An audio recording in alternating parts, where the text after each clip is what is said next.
All right, we're live. Well, not really live. We're going. We're fake live. Okay. We were gonna do it live, but we had some issues. But we're rolling now. I think this is episode 44, For the Angels. somewhere in there. But yeah, we were gonna do it live, but we had some technical difficulties. But That's what it's all about, is like stomping out fires and problems. Because like the first problem was this camera wasn't working. yeah, And then once we finally got that to work for some mysterious reason by changing the frame rate and turning it off and back on a couple times, then that started not working. yeah. Also, I haven't explained how to use this thing, but we're just gonna keep going. So, in order to switch angles, you have to first hit it one time and then another time to. Okay. Or I guess you could use the buttons too. So But yeah, you can do clicks. buttons or clicks. So it's like a tee Or up. buttons or touchscreen. Got it. So you can tee it up and then confirm. Yeah. So you can like get ready to time it and time it. Yep. All right. Okay. Yeah. So yeah, we got this new Atomos Atom cast, but we're not too sure if we want to keep it or not because we already had those issues that Mike discussed, and we have a few projects coming up that we're gonna need to be 100% sure. A little more dialed. But this is honestly pretty dope. Like, our podcast, the last like 3 episodes have gotten the most views out of our whole podcast life. Still not a lot of views. You know, we went from like, I think the last one, like 30 or 40 views or something like that. Yeah. But still, it's just cool to just add the video component, because even like you posted a clip on your TikTok and that was super dope to just kind of like open the conversation. Like, that's one of the cool things about clipping is it opens a conversation on that specific topic, because your TikTok has its own comment section that's just about that video. So it's like the comment section on the whole podcast, people could talk about, you know, anything that we talk about over the next hour. But like when you clip it on your TikTok,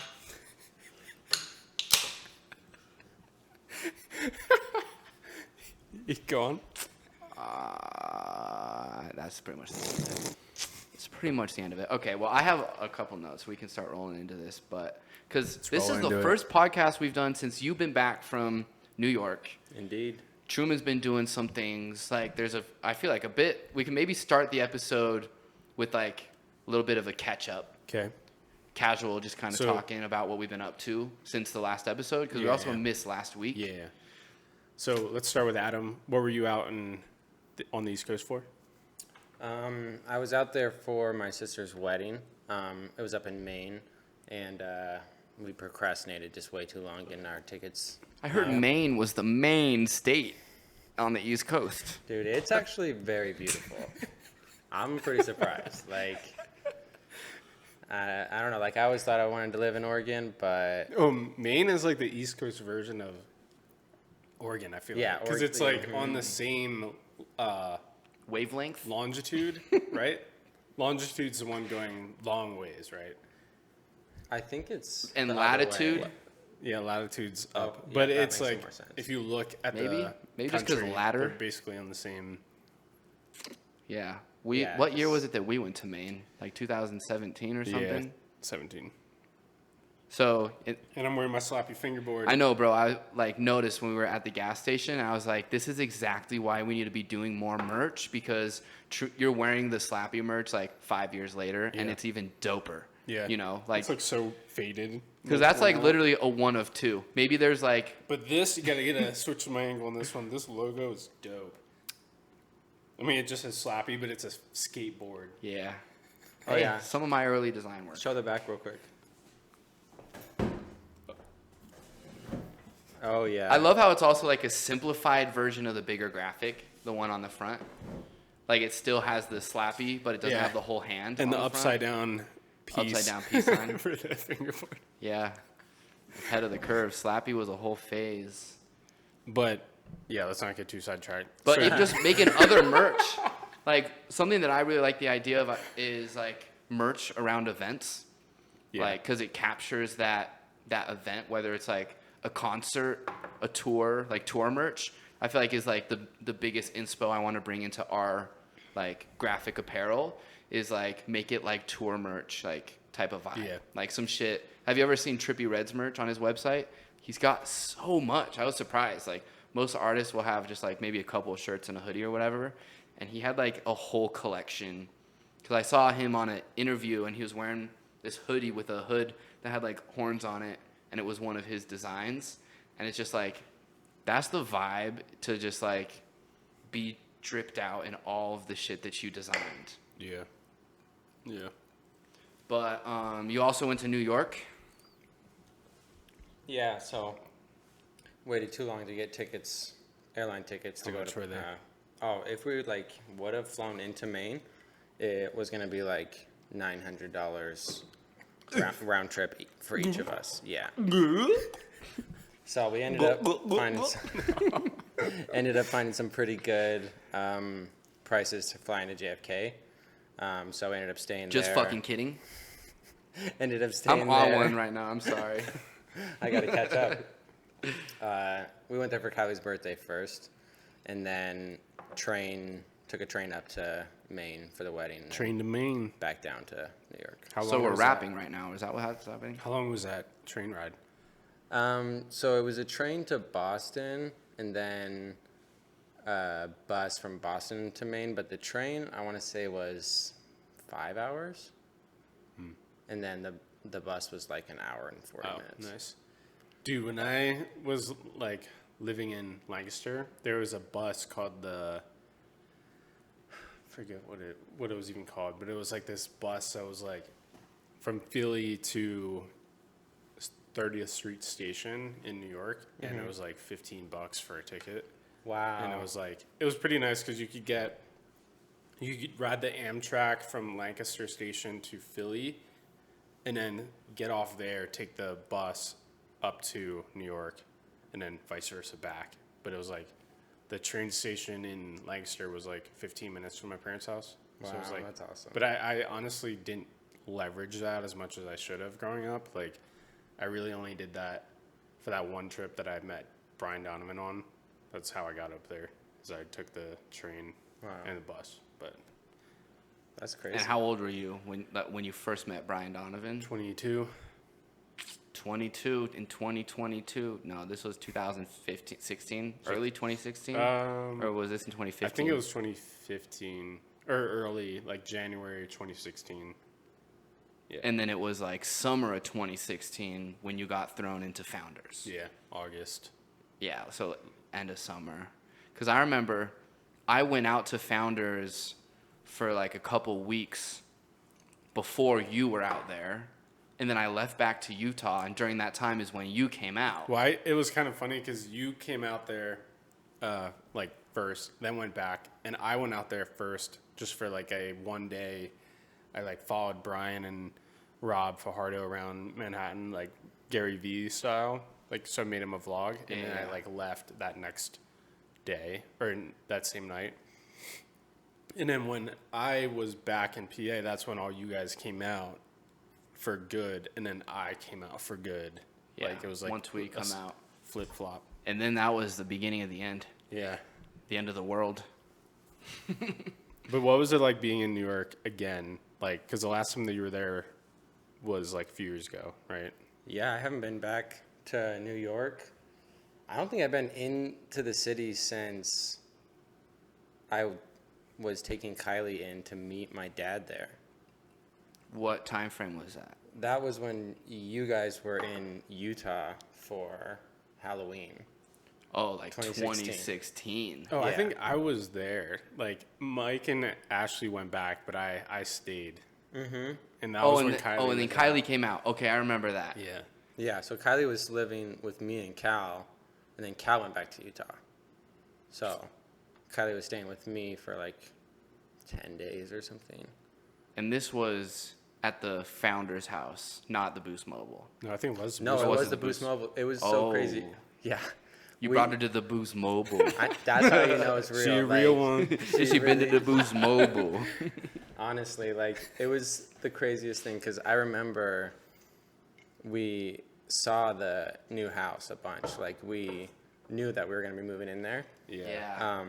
we were like checking in on a regular basis. Dude. Like, what's the progress on that new place? Yep. We're trying to get out of the Boost Mobile. And we ended up moving into the new house the night that you guys got back from New York, which was the night that she left. Yeah, so we were in the Boost Mobile store for the last 10 days that we were there. It was me and Kyle. Wow. That was an experience, like, because there was a period where just living in the living room was me, Ashley, and you with staggered air mattresses shoved into this fucking corner. And Shaq. And Shaq across in the same living room. Yeah, Dude, that was crazy. I slept over one time there, and I don't know why I did that. Like, Did you have an air mattress or something? Or I don't what'd you even sleep know. on?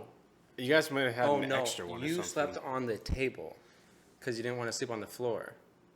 I remember this. Well, I remember It's- I did that when we first moved into that place before we had any air mattresses or anything. But it was one time we were going into the city, and I think Yeah. you drove, and then you didn't want to leave and just go hit the road at like 2 a.m. or something. And so you spent Yeah. the night there.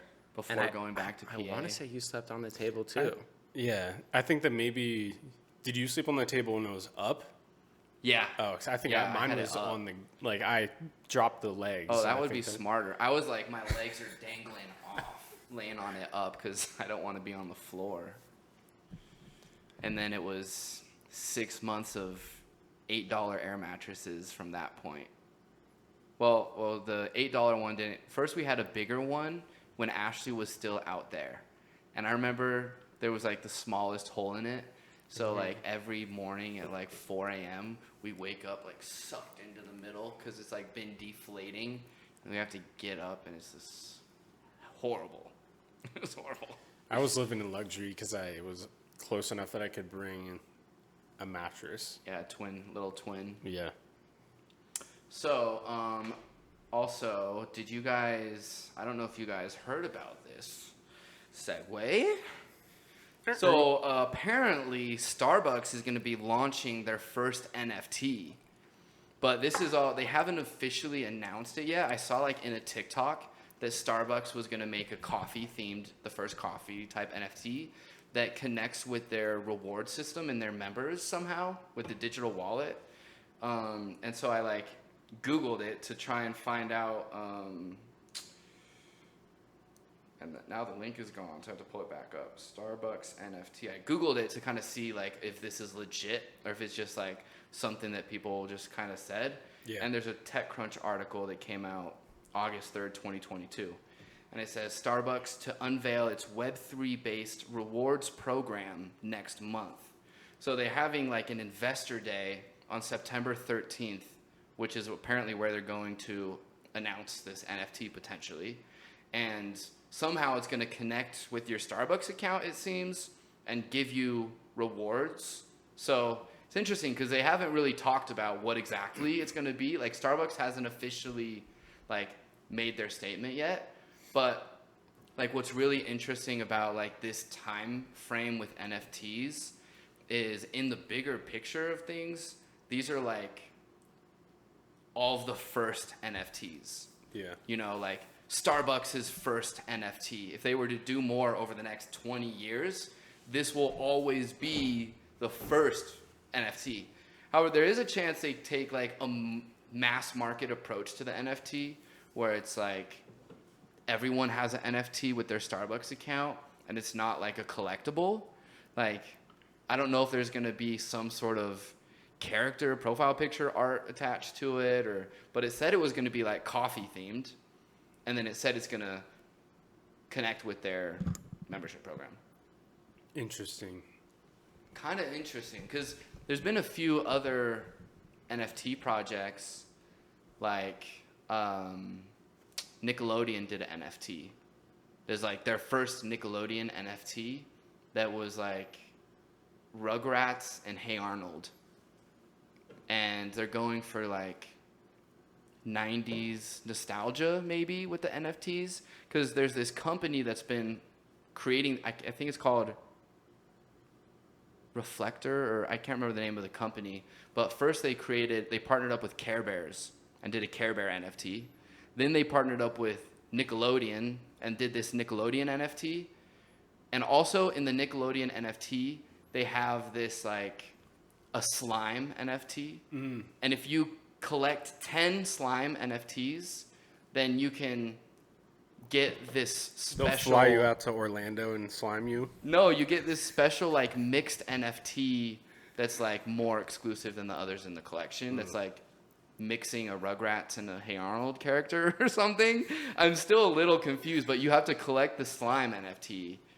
But also what's interesting is like, if you just hop on OpenSea and look at the top NFT collections, or like the ones that anybody knows about, like Bored Ape or whatever, they're like $10,000 minimum floor price. The floor price just means the cheapest one in the collection, how much are they going for? Like, it's not the most expensive or what's the hype ones that sold, but like what's the cheapest NFT in the collection determines the floor price. And like the Bored Apes, the floor price is over $100,000.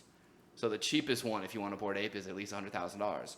But with this Nickelodeon NFT collection, the floor price on some of them is like $40. And then also the same company just launched a Hello Kitty NFT collection too, where some of them are going for thousands of dollars, and then the floor price on some of the less relevant characters are $40-$50. And that's the second, that's like the official collection sold out. Yeah. So the floor price is determined by the secondhand market, not by the company. The company sold out all the NFTs, but they make royalties as it gets more trendy. So they want it to get bigger. So like there's been a trend of even NFTs that are free to mint, where if you're there early enough and part of the community, you can mint a NFT for free, but there's still a fixed number of them. There's still only 5,000 total, but you can mint it for free. Then after, the market just kind of decides based on how much hype, supply and demand, how much the floor price goes to. But like the Hello Kitty one, the Nickelodeon one, all of them sold out. But then it's like you watch them on OpenSea is like the Craigslist for NFTs. Yeah. Like it's where anybody can, where it's also super fishy because there's like a lot of scammy collections on OpenSea where if you don't know what you're looking for, it'll be like Bored Apes Volume 1 and they're like 3D generated and like totally not affiliated with the Bored Apes. But yeah, we were talking about NFTs the other day and because we're in like a weird place with NFTs. Yeah. Where pretty much anyone who wasn't interested before is for sure not interested right now. Like the only people that are talking about NFTs are the ones that are really in it. And like everything, like the NFT market has been essentially like dead since all the crypto crashing and all that shit. But I'm curious of your guys' input on the NFT space in general. Like, I think it's all a scam. I mean, they say 98% of them are going to zero. I like the ones with like utility in the sense of like access to a community. I think that's what I can see the most, because similar to like what Adam was talking about yesterday, it's like the art component is kind of like a little weird, like from my perspective at the moment. It's more volatile. Yeah, but like, because the value is so subjective that it's sometimes a little bit like, which that's what art is. It's so subjective, but like. But digital art brings us into that gray area. Yeah. And so like I can see like how NFT can have value. Like I think it's Rolls-Royce has like a community. Like, aside from NFTs, they have a community that, like, if you buy Rolls-Royce, you get access to this community of other members that own that car. And, like, there's exclusive, like, retreats and things that you can go to by just owning that car. And so it's kind of like once you have that Rolls-Royce key, like a physical car key, it's kind of like your key into that community. And I think that people that are doing that with NFTs right now is kind of like a really smart way of just adding more verification to that. Because, I mean, I'm sure that Rolls Making Royce... them more exclusive communities. Like, yeah. But, like, let's say that, like, I borrowed a Rolls Royce key from someone and I tried to go to one of those events. Like, maybe, I don't know, maybe I could sneak my way in. But, like, if they had to verify me on the blockchain that that was my actual key, you know, then it would be a little bit more harder, a lot, like, more verification for me to get in there. If that makes sense. Yeah. There's also kind of like layers to these access NFTs. Like I've noticed with like Gary Vee's approach to making NFTs, he has a VCon specific NFT that just gives you access to VCon 2022, just that year specifically, I think. Yeah. But then even after the event, like people can still go buy that VCon 2022 NFT even though it already happened because it's a collectible on the blockchain. Who knows if that's going to be worth any fucking money. But then his other NFTs like the V Friends, like I don't think you can't use those for the same utility. So like I feel like multiple NFTs within the same collection is a or even like different characters within the same collection where it's like the MV3 NFT, there's like 5 or 6 different characters that rank in different exclusivities. And it's like my common homie is still in the main group chat, but then there's even another private channel in the Discord just for the time traveling character that I don't have. Yeah. That connects them even closer within that community. But What is talked about in these group chats? it's like live updates of people like, for example, when they were doing like the character reveal, people were sharing their characters. I don't participate in the group chats as much because I haven't been to any of the physical events because there's people in there that like are homies that have known each other that are part of the project.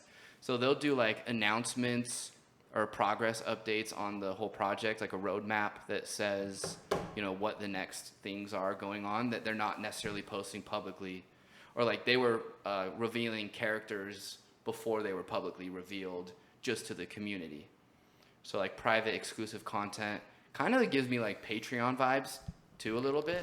Well, I would also I think I think that Adam, what you're getting at, and I see it's like, where's the value at? Like, what is it? Just like casual conversations or whatever it is, you know?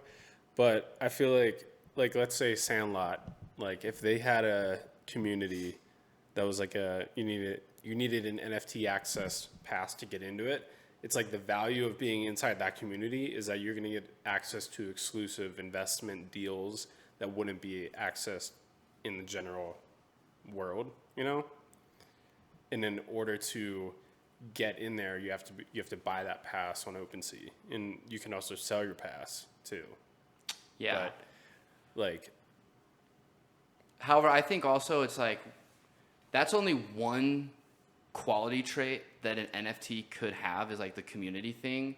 And like even just thinking of digital products in general, like when I was younger, I remember my older brother Gabe was playing this computer game. I can't remember what it's called.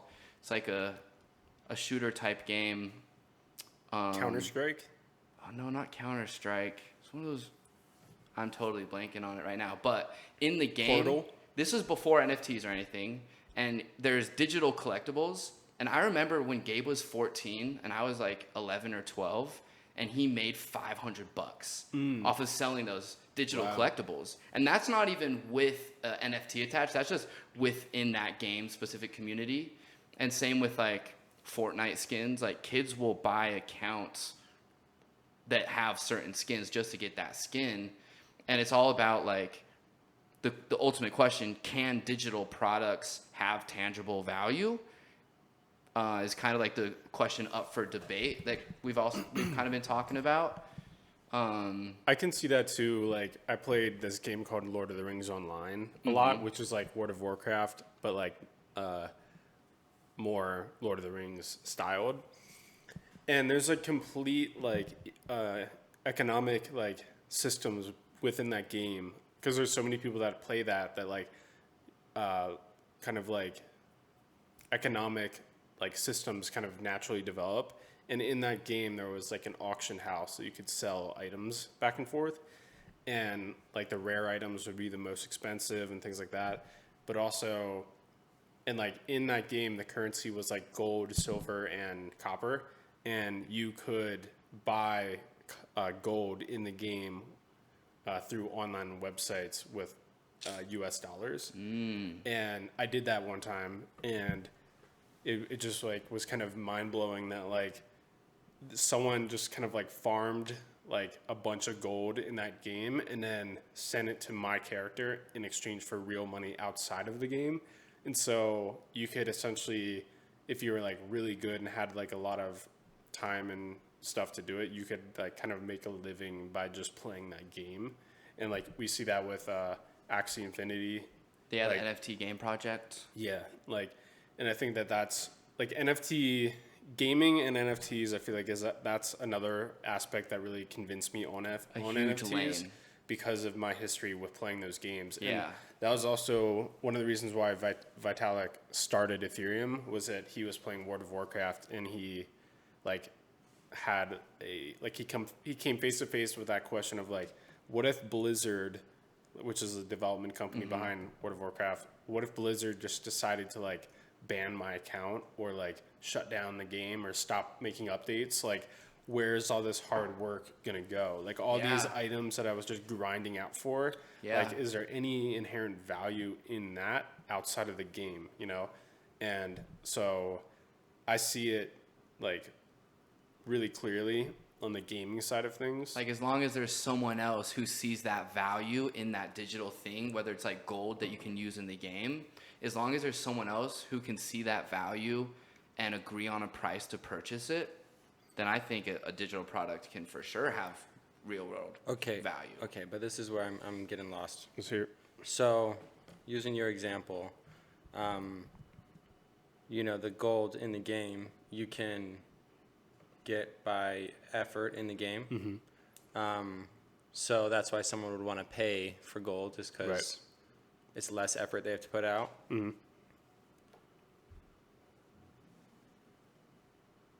So, like in a NFT, like I don't know, like I can see how the like those items you're talking about have value because you paying for them with money allows you to get those items now without having to put in the work online to get them.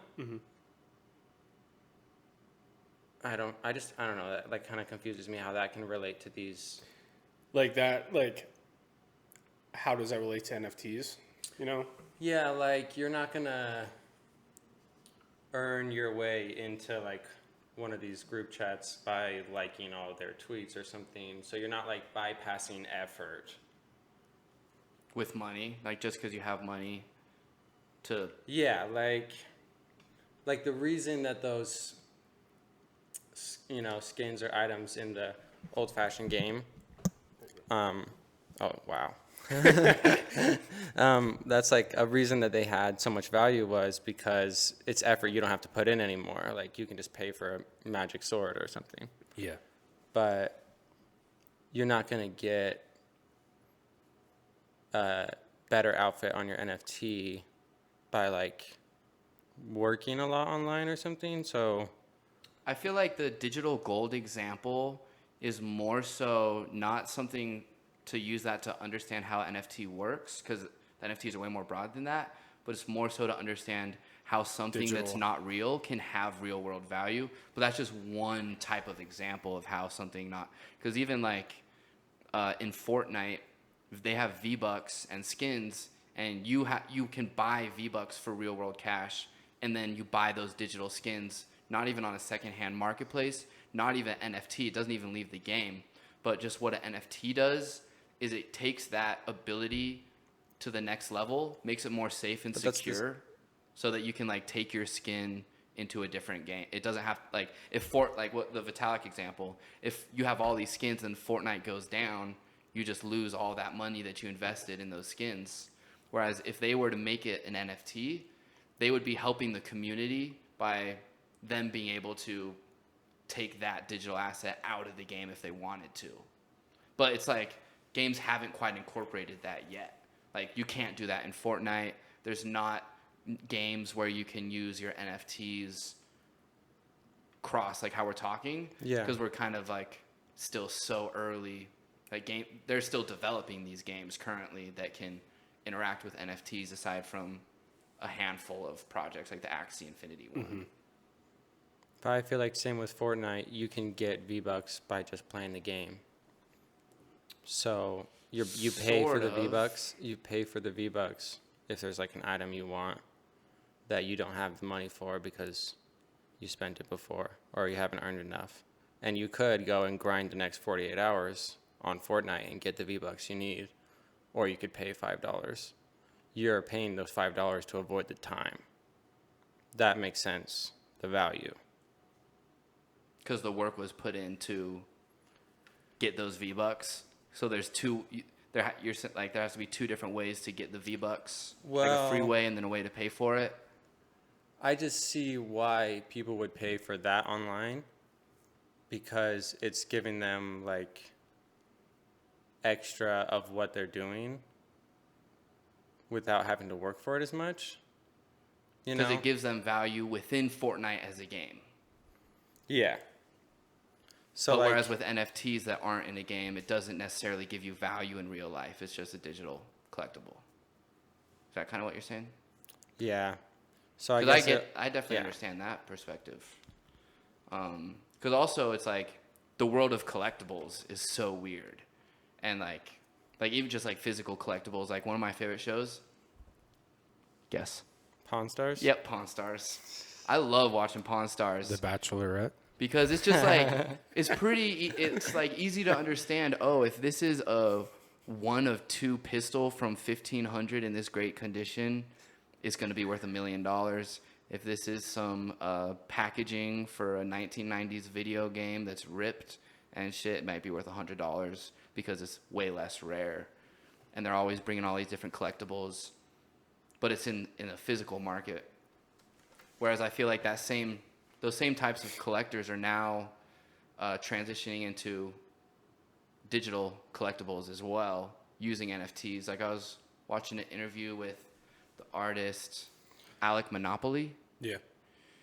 and I figured out my problem. I've been trying to figure this out for so Let's hear long. it. spill it. Okay, so any collectible has value, whether it's vintage or new, like Jordan's coming out now. There's value because there's a limited number of limited number that have the ability to be made. Limited supply. Yeah, so like you know how much number is going to come out of a certain number of shoes, and you know like there is a physical number of shoes that could be made in the world.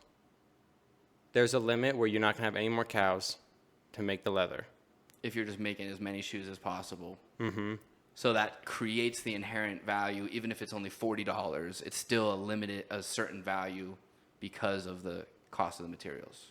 Yeah, so like Bored Ape could right now re-release every single NFT that they've ever released with like a red dot in the corner.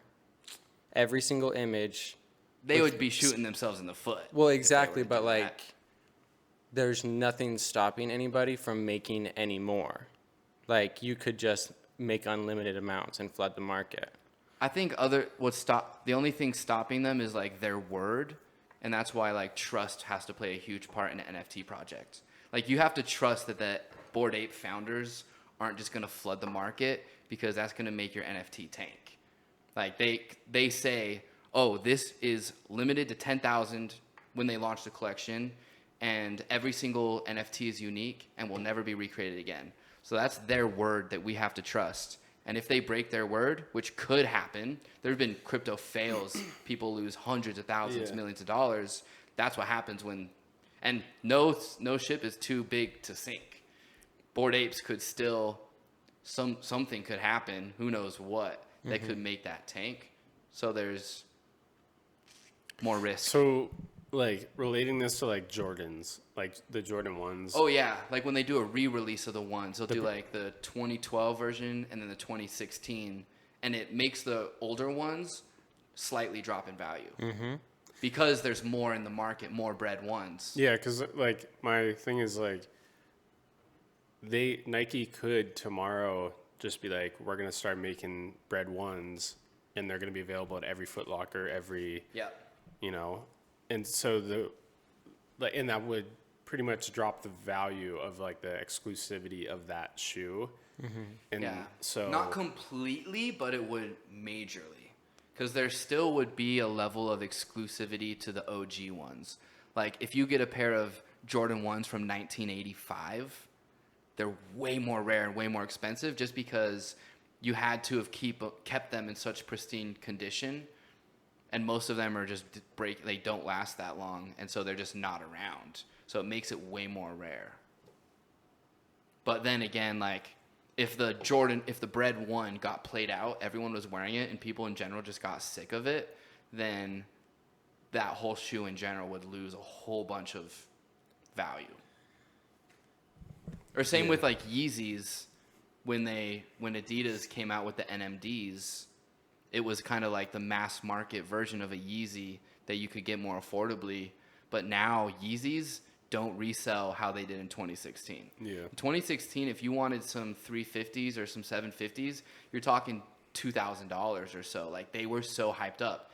And then in 2022, I just bought my Yeezys for under retail. So less than what they were listed for at market. Just because it was like a colorway that people necessarily weren't a fan of. But me, I'm not buying it for the resale value. I'm just buying it because I like that shoe. I like Kanye. I'm like, let me get some of these. Yeah. But those are all factors to consider when you're like creating demand. Okay, that's great. So that aspect that you just said of being like, I'm not buying these because they have value. I'm buying them because I like them. I don't understand how anyone would do that with NFTs. Because the most you're gonna get out of it is a hexagon on your Twitter profile picture. Like not necessarily. You could get a lot of money out of it. Well, but I think if you're saying without ignoring the value, but you could like it from an art perspective. Well, like that's what as a collectible. The Mishimi or whatever. The Takashi Murakami Clone X. No, but see, that's the thing. Those have no value for anything besides the fact that his name is tied to it. Well, and the art, it's like a high quality art. Like he's an artist, right? So when he makes art, he's creating a product to be sold, and it's just about how limited is the supply. Normally, you want Takashi Murakami hand painted something. It's like a one of one. That's going to be worth a ton of money. But then with this collection, they're still individually one of one, but part of like a breed that has if I 5,000 held or so. like a board of like 10 by 10 of them across the room, you like wouldn't be able to point them out which one's which. Cause like from afar. But if you look at the details, there's a whole bunch of variety. They even have different DNA that affects like how the like more character traits to the NFT. So are NFTs supposed to be like a character or like an image? No, some things are not characters. Yeah, it's not necessarily. Those are just one specific. Like one of the common is the profile picture type of project. But like I feel like in 5 years there will be types of NFTs that we don't even know about right now. Got it. So I think could be super interesting use cases. So I think that's the thing that I was trying to figure out how to explain yesterday. Art, like I'm saying, like it has to be like beautiful or like aesthetically pleasing or something. I don't feel like that's the right way to describe it. But the way that you said it, of being like, oh, even if I couldn't resell that for more money, I would buy that because I really like it. Mm-hmm. It seems like that's not really happening in the NFT world, unless it's someone. I'm not gonna lie, I've done it. I bought into the hype. Well, unless it's someone that's famous for making real art. Well, like the Nickelodeon NFT Well, Nickelodeon is famous for making real art. Like it's a big, well, but if I were to find an independent artist and I just really like them and I'm like, I believe in this artist long term. But that's because you see the value increasing. But like if you just came across one on OpenSea that was like $500 and it was really pretty. You'd have to want to buy it. So it'd have to have some sort of value to yourself personally. Well, In that's terms of like your relationship with that art. Like why it Yeah. connects with you. The same reason why you would want to like hang up something in your house, but you just can't hang this up. That's why I feel like NFTs aren't art, because if you just wanted to hang that up, you wouldn't have to buy the NFT.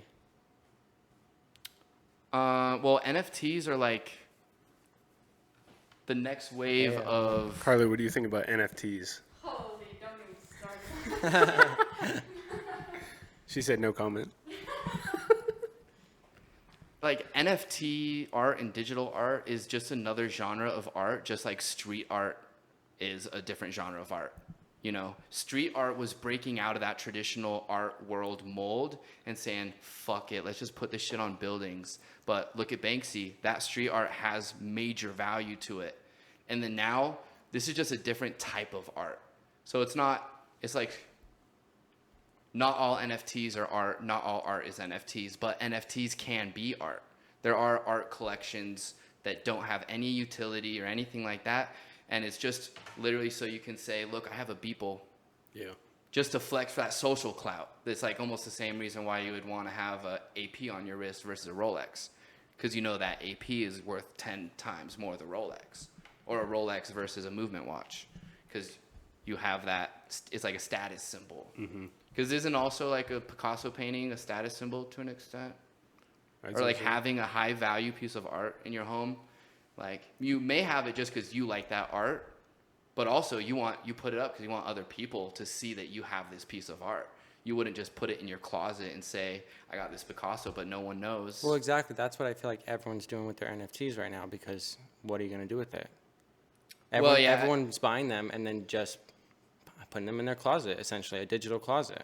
I feel like that's kind of like the investor mindset too. Like there's different mindsets going into NFTs. I feel like there's a whole bunch of people that are strictly interested in the financial side of just like, I don't give a fuck about the community. I mean, they care about making sure that the product's going to make them money. So if that means that it's got hype from being collab with the artist or whatever, but like the Clone X NFTs, those originally sold by Clone X for like 0.05 Ethereum, which is like $50.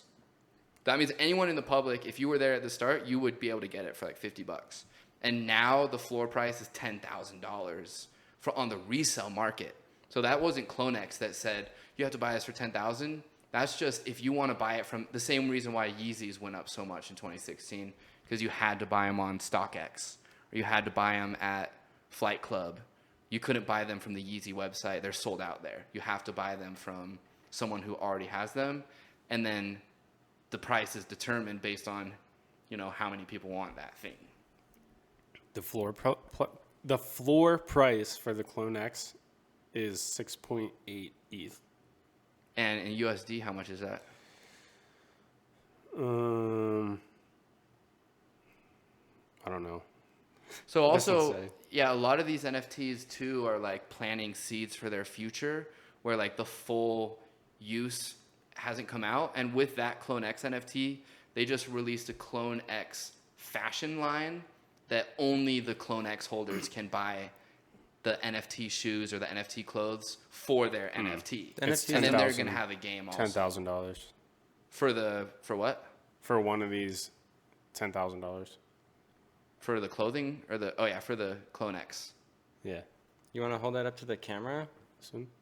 Right. We'll See show that? them one of the ones. I have a couple that I really like. You can even rank it from price high to low and go to some of the hyped up ones. $10,000. Here, For how do a I profile picture. picture. View it by? Because also you most? have to keep in mind, just because the NFT is selling for like 666 Ethereum doesn't mean that's what it's worth. It's just like same with like KSL. I could throw this microphone and say $10,000. Yeah. You know, they could be doing that just so that their NFT pops up at the top when Right. someone ranks it from high to low. Yeah. And then it gets that NFT more likes on their thing. But usually I like to rank it through the buy now and then price low to high. But the high to low, so if you look at every single one of these NFTs has different accessories as well that contribute to the rarity. Because if you go under the properties of the NFT, it'll say 2% have the visor sunglasses, or 0.001% have this hat. It's like, oh, that's super, super rare. If you got that homie, oh, he's the only one that has this. He's way more rare. Or the skin tone, or, oh, this one, this homie, 300 ETH, $500,000. And the property has like, Blue hair. let's see, where is it? A flower hat. That is one of Murakami's like symbols. I don't know if you can show that. Like, have you seen those pillows that are the flower pillow? That's really big. Mike, you have the tightest shot. You hold it up.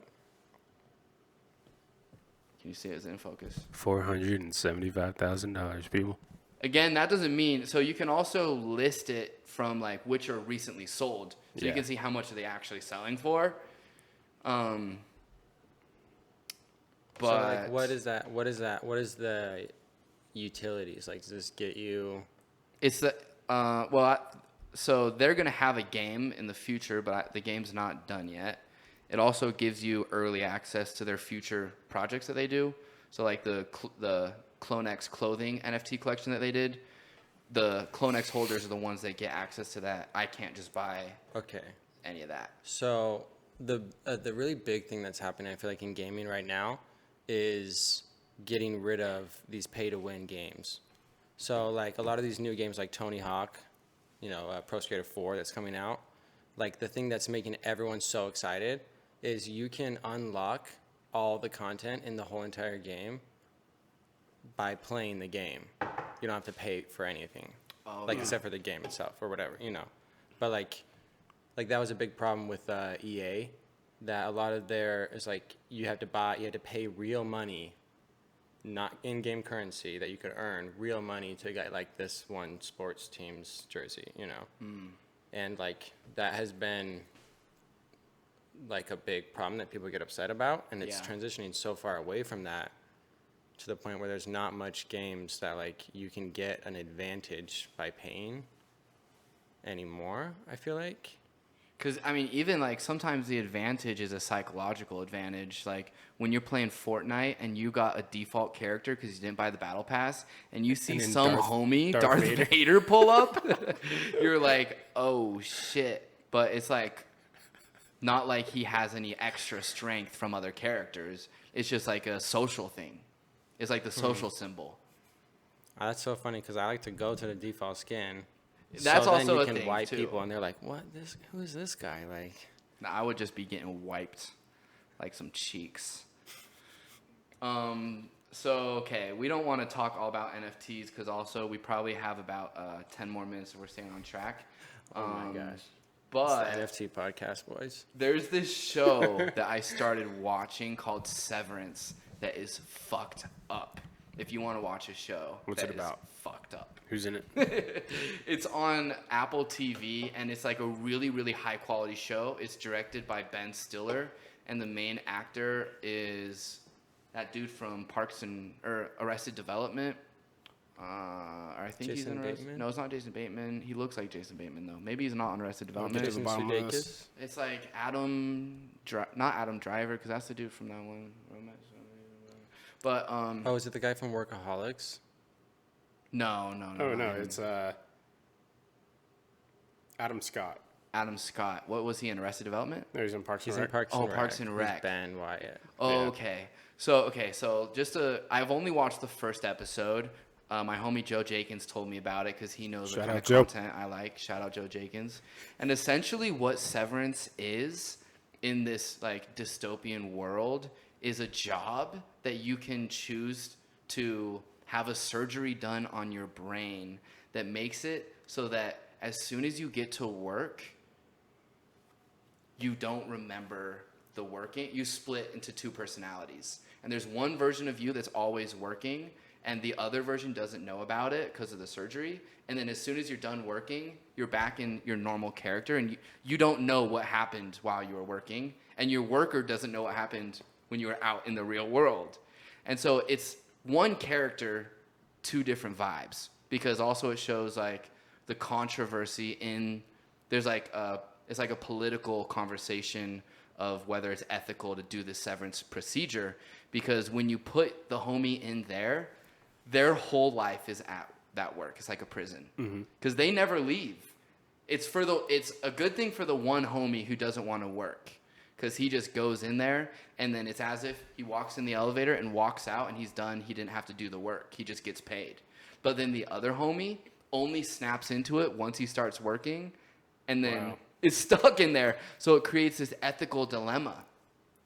So I'm super excited to kind of see. It's kind of like a creepy, it's not like jump scary, but it's like they're withholding information and then slowly giving you bits and pieces of like why he would make this decision to do this, even though most people would agree that it's like unethical. Yeah. Unless you're like at a really desperate point in your life where you're like, fuck it, man. Like you went through like some crazy trauma where you're like, I just want to escape life for 8 hours of the day and just get paid and not have to be there. And it kind of like was just like making me like just think about ideas of simulation theory with this concept of severance, you know, because it's like Mormons call it the veil of forgetfulness. Yeah. You know, as soon as you pop out the vag, you don't remember. And then as we get older, our memories decay, and like we only have so many memories. Like our memory is like one of our most limited parts of our brain. You know, most humans don't have a very crazy memory capacity. And super interesting concept of like, what if there was an ability to have a procedure where you would forget? Because in the show, it showed this woman who just like comes to consciousness. She's in this room. There's a PA system on the table and a homie talking through the PA system. And he's like, I'm going to ask you a couple questions. And he's like, what's your name? She's like, I don't know. He's like, what color are your mom's eyes? She's like, I don't know. She's like, what state are you from? She doesn't know anything. And then as she realizes that she doesn't know anything, she's like, what is going on? Starts freaking out, going crazy. And then eventually they have to show her a videotape of her before having the procedure. That's her saying, I fully consent to this. Meanwhile, the other version of her that's trapped in there is like, literally like, am I in hell? Is this what hell is like? Working or she's in a like, cubicle. Yeah, am I cattle? Am I live cattle? Yeah. And it's just like crazy concept. I think, sorry to change the subject. Which is all right. I was just gonna end with, I mean, it's on the same track. I was gonna end with a question to you guys of, would you do Neuralink? Kind of on that same wave of like a surgery that will alter your interaction with reality. I would say just off the bat, no. The first generation I wouldn't do. I'd have to wait to see, because I also know there's other tech. Yeah. Like I was seeing this video of these augmented reality contact lenses that they're developing. That they've been developing for like the last 5 years and are making progress on like an actual contact lens. So it's like I feel like there's going to be other ways to get more merged with computers as humans, to be more of like a cyborg without being drilled into your brain. But also like, the first adopters may rule the world because they got that edge of being first, of that like being able to have that instant connection of thought to whatever, to computer. Like they wouldn't have to write anything. They could think of a essay, and then the Neuralink would write it down for them, and they wouldn't have to physically write it. Okay, what about? Or they could text a friend without even texting it. So Neuralink, the original idea is for people that have like paralysis of any kind or whatever. People that need it. So technically, it can control your body. by activating the nerves in your mind to make your legs walk and certain muscles at a certain time or whatever. Yeah. So there's pros and cons to that. Okay. So you could yeah. set it in the nighttime for your brain to go into sleep mode, but your body to go into cleaning the house mode. So it all kind of comes back to that idea of But Of severance. you could, Like programming your body. they could program your body to do whatever you want, and you, Or like while you're sleeping, as your you're, like, consciousness, working couldn't out. stop it. Like if they programmed you to go attack somebody, Or if you got like hacked, your Yeah. Neuralink, the Neuralink system was or infiltrated. if it was all originally designed to be nefarious, like it could just make every single person into it that has it into a soldier who just goes out and attacks people because they can't stop their body because it's controlling their nerves. turns out we're already at that point. We have no free will. We're being controlled by something else in another dimension, and Wake up. we don't have wake up. Well, wake up. there's also that Black Mirror episode where the homie has the contacts that record everything throughout the day, and they use that against him like Yeah. legally, where it's like Yeah. you don't have it's like an invasion of privacy. Right. Right? Like they can tap into your memories and say, "Fuck you, Adam. We know that you fucking did this." That's kind of also Yeah, a creepy thought. How would that work for like trials, like in a court system? Well, and imagine every single human has that too. There would cameras probably everywhere. be no trials, I feel like, because all of trials is like one word against another. And yeah, it's like, how well can you build up a case with evidence and convince the jury that one side over another? So if everyone had a 4K streaming service in their eyes that was streaming to the cloud all the time, evidence would be there for everything there all would the be time. no. Do you think that would cause people to not do crime? Because it's like, I would love Safer? to. Well, then we're getting into like Chinese government territory. I know, where they but- got cameras, face tracking I everybody. wonder if like everyone having like those cameras on their doors has had any impact on crime going down. I would Because guess so. I would say so. I would just love to see that if there's any stats on that. yeah, you know? like any data. That's 'Cause, super interesting. Like, if there is more, like, just if you feel like there's more cameras around, you know, I feel like that would just make you behave, you know, and that like Yeah. it definitely gets in a weird territory of like Big Brother vibes. yeah, Big Brother, you know, but like on a local level, you know, We went like, from 1984 to 2024. Okay, hear me out though. If we lived in a world where drugs were decriminalized and legal, safe, regulated, go get whatever you wanted, and explained how to do it safely,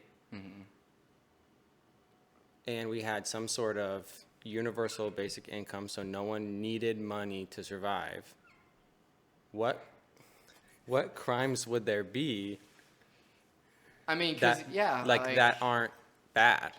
violent crimes. Those were all bad. Like Oh wait, that like aren't all bad. like What the crimes? reason we're all like worried at all about Big Brother is because of all of the weird things that are crimes in this country. Like Yeah, like weed being illegal in Utah. exactly, like there's a million things that if it was just more common sense laws about everything, the only people that would be worried were the people that are dangerous criminals. Which would be a good thing. right, yeah. yeah. So it's all about how much do we trust the government, though, is the question. Like the laws and the future laws, not even the like where laws are going. Which I feel like the laws are getting better. Like the state of like weed laws over the last 10 years. yeah. You having fun? You good? It's good we're not live. Just kidding. Just kidding. Okay, so I just want to, before we wrap it up, because it's 4 o'clock, let me just get a tweet out of you. Well, I got hacked. Oh, Trumi got hacked. Adam, we're going to read one of your tweets. Oh no. Well, are all my tweets still there, or did they delete wait. my whole? Wait, so you're telling me that it wasn't you that asked me for my crypto wallet information in my DMs? Did I send any DMs? And also, it's funny because the person that hacked you, the profile picture. Is an NFT? Well, you did send me this, but I think this actually was you, July 19th. Yeah, yeah. Okay. It's a Clone X NFT. Oh, And it also oh, says it's all account gone. suspended. Yeah. You need to get that shit back, bro.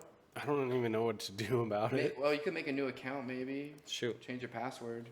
All right, let me see. I'm gonna go to Adam's real We quick. need a button that says "Explain that tweet." Tweet. Okay. Little intro video. Yeah, Bro. It's like a Play that one. It's like a 2-minute like reel.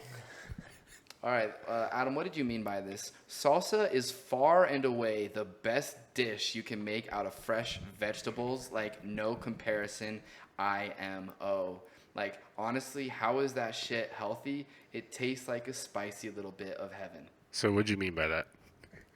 I feel like that's probably the one tweet you could have taken out of my roster that needs the absolute least amount of explanation of any of the tweets I've ever tweeted in my I've been life. drinking salsa lately, so I just resonated No, with that. but me and Kylie made a nice fat batch from our garden. Oh, yeah, and you've been on that fresh salsa wave. I don't feel like there's another thing made out of just like vegetables that's that tasty. Like, you don't cook it. So Yeah. it's not like a sauce or anything. Like, Yeah. it's just fresh vegetables. Like Greek salad, even that has like cheese in it, or like dressing and regular other salad, stuff. you know, like there's not anything else that's as good as salsa. I feel like the thing I like about your Twitter is like you share hot takes. And that's good for the Some podcast. of them are gnarly. Some people are so fucking stupid. Quote. What inspired this tweet? Who Okay. cut you off that day? What's the date and time on that one? 8/3/22. And then right after you Oh, I said, was literally if in you New have York babies, City. don't. You were in New York when you tweeted that? Okay, 8/3. That's literally the first day that we were there. Wow. That makes sense. Like, you're traveling. There's so many stupid people when you're traveling. Okay, the babies one was literally landed on the runway, and we landed early, so we have to sit away from our gate for 20 minutes, and there's just a baby that's just screaming the whole Oh, time. And it's not like doing any like wails and like, oh, calming down. It's just like, ah, and I'm like, how's he not breathing? Like, it's just a scream. And everyone is there at 6 a.m. after flying He's all doing that night. Wim Hof breathing. My Dude, guy is it was- tripping on DMT, opening his pineal glands right now. It was insane. But the other one, the people are fucking dumb. Yeah. That's about people when you're walking somewhere in public and you need to stop, look at your phone, stretch, whatever, and you just are walking and you just stop where you are. Bro, Yeah. I You You was don't in, get out of the way, you just stop. I was Oh, doing yeah. an Instacart order in Saratoga Springs Yeah. the other day, and at Costco, and it's like lit hours of Costco in Saratoga Springs. You know, it's like not quite Orem Costco, but it's up there. Yeah. And homie's pushing his cart, and he stops in the middle of the aisle and gets his little treat from the samples, And just and leaves he's his over cart? there just like, yeah, this is really good. Where was that at again? And like just starting up conversation. There's like 15 people behind me that are Oh like, my gosh. you know, like there's literally no way to get around him, and so I'm just like moving his cart and stuff. It's like, dude, that's where I'm like, you need to have some like common decency of like what you shouldn't and shouldn't be doing in public settings. Like you know? some etiquette. Yeah, etiquette. Like, Yeah. That's, Man, I've that's- dealt with that so much because, like, when I was Instacarting, my mindset, in and out as fast as I can, I would, like, throw my headphones in, and I'm, like, speed walking. I'm getting as close to jogging as I can. without And actually jogging. There were so many times I'm swinging by homies, and they're like, watch where you're going. Or they say some shit. I'm just like, focused. I ain't slowing down. But I would also get so frustrated. Yeah, I used to back at Smith's when they had like during peak pandemic when they had like arrows. Oh like, my gosh. I never followed those. I got yelled at for But that too. Every single time I would do it, I would make it look like I have no idea what I'm doing. Like even though I'm like there every day religiously for Like, you like pull this 6 move? months. Yeah, I'm like You're just looking at your phone trying to see. I'm like I'd just like, or I'd like make it look like I'm just going like to this one spot like right here, like right on the inside, and then I just like keep going. But it was like You I just make sure no one's watching, Yeah. and then you commit to it. just disregarded all of those. All right, this tweet is a banger. This can be the last one. to Last wrap one. It up, because this one just personally resonated with me, so I had to hit it with the retweet just barely. It's just so hit home with me. Just this one just like really struck my heart. The metaverse is just Club Penguin for adults. What did you mean by What that? did you mean Okay. by that? Why did you tweet that? Because that's facts. Honestly, that's all I see. Like, I seen videos of people playing, and Dude, I'm like, yeah. this is the worst even VR game that there is. Like, this is trash. It's just, it's a cartoon world and cartoon people, and you walk around with limited amounts of speech. Like, Club Penguin. Constantly checking the iceberg to see if the pirate had come. Homie, well, I can't remember his name. Bro, I literally was so into Club Penguin. I'm not going to lie. It was past my generation. It was right at my generation. Were you on Club Penguin? oh my gosh, yeah. Were you a member? It was brutal. No, Because that was another smart thing. It's like, if you wanted to dress your penguin up in clothing from the store, you could still get free things from events. But it's like, you could always tell the bitch ass it was decked out in free shit. You know? Like the account. but- Versus, you know, there's certain items where it's like, yo, this homie got 4 puffles. but He's a member. His igloo that's so funny. I literally have the exact opposite perspective. Like, of Club Penguin. well, looking back, it's like $20 a month or something to be a member. I don't remember $5 how a much. month. Dude, I played that thing for years. Same. Yeah. Like, I would have cost my parents hundreds and hundreds of dollars on a game. You know, like. Yeah, I I don't know. didn't have a I wasn't a member most of the time. And then I got my homie's Club Penguin account, who used to be a member, but wasn't a member anymore, but was an OG account. So he had all these skins, all Nice. these like shirts and shit. And Colonel 77. It was Colonel 77. But bro, that's literally like the foundation of the style of games that like the Bored Ape Yacht Club with the other side is trying to create. Or like if you think of Ready Player One, it's just like a more detailed Club Penguin. You're just squeaking over there. I think Truman's clock is ticking. I think it's almost Truman's bedtime. Oh my gosh. Oh, All right, well, this was a super chill podcast and a quickie for the boys. Indeed. But next time we're gonna try to figure out the live yeah. situation. Next one. So just to kind of remind everybody, kind of the flow. We want to try and drop these every Sunday as like a regular rhythm to get into. Dropping it on a Sunday. I feel like ideally Sunday mornings, Yeah. but sometimes it might take a little longer. But at least like I think if we could just set like that's like our goal, just to hit one a week on Sundays and getting ahead. Like we're gonna be in Vegas next week or in a week and a half or so. Yeah. And got a few projects coming Then up. we'll be in Philly. Then we'll be in Philly. Yeah. So some exciting podcasts coming. And yeah, pretty much just check your boys out. Follow us on TikTok at Truman Mylan. Or is it Truman J Mylan? Truman Island. At Truman Mylan. At Convos W Humans. It's just, I think it's Jesus. Convos. Or Combos Oh my with God. Humans. Oh my god. Oh yeah, and then also Mike's Matrix Volume 5 is coming out September 7th. That's coming up So quick. I just want to just It's a kinda drop that bomb right there. Convos with Humans. Convos with Humans on TikTok. Yep. So, hope you guys enjoyed this chill, casual conversation. Drop some comments below for your boys and show some love. And we'll catch y'all on the flip. Catch you on the flip. Peace. Peace.